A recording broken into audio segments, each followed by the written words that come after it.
de l'une d'entre vous la question des erreurs et de leur répétition.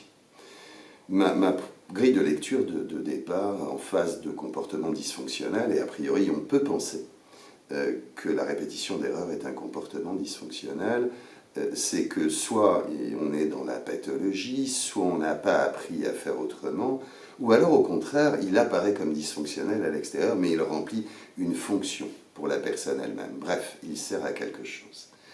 Alors, qu'est-ce qu'on peut dire sur la répétition de ces erreurs? Eh bien, d'une part, ils peuvent être le produit de personnalités rigides, de personnalités manquant de plasticité, en situation d'insécurité interne, ou à des structures névrotiques.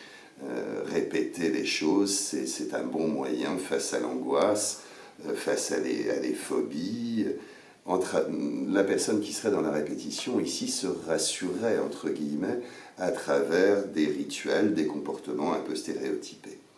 La deuxième façon de regarder la répétition des erreurs, c'est de penser et d'imaginer qu'on est sur des modèles parentaux qui sont intériorisés. Par exemple, j'ai eu une mère victime de violence et je suis moi-même, je rencontre en tant que femme des hommes violents.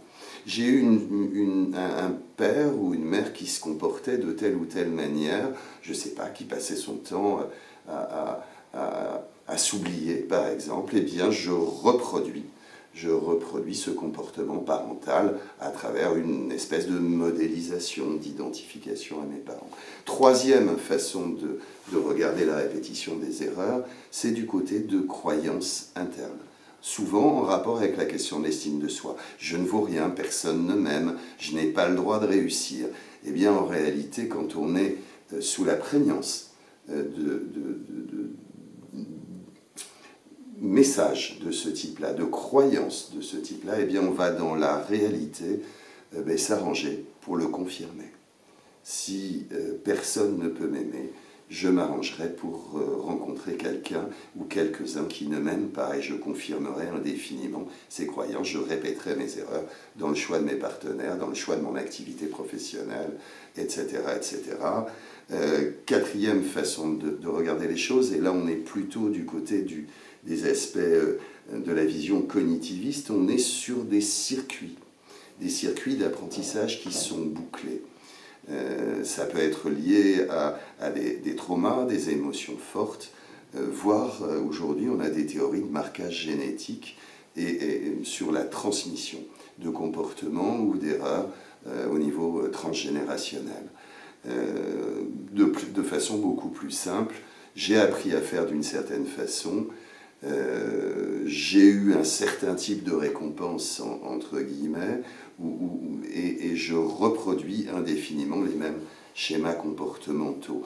Cinquième et dernière façon de regarder les choses, et qui est beaucoup plus basique, c'est qu'il est toujours plus économique, plus simple, de faire un peu plus de la même chose, comme diraient les tenants de l'école de Palo Alto. Changer, ça suppose un effort, c'est moins économique et on ferait toujours un peu plus de la même chose, même que ce soit du côté des réussites ou que ce soit du côté des échecs. Pour conclure les choses sur les erreurs, un dernier point, les réponses. Qu'est-ce que je peux faire? Qu'est-ce que je peux faire pour sortir de cette répétition des erreurs? Il me semble qu'il y a trois idées, en fait. La première, c'est de développer l'estime et la confiance en soi.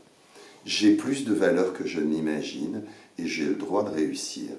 S'offrir des fenêtres d'expérimentation. Ok, je ne sais pas faire complètement autrement dans la vie de tous les jours, mais là, dans cette petite situation toute simple, je vais tenter de faire différemment. Et puis tout ce qui peut enfin développer la plasticité, la créativité, et ça peut être dans des activités extrêmement diverses. La dernière réponse étant éventuellement des réponses de développement personnel ou de thérapie. C'est vrai qu'on a à gagner, même si on ne le sait pas, même si on ne sait pas faire comment, à sortir de la répétition de nos propres erreurs.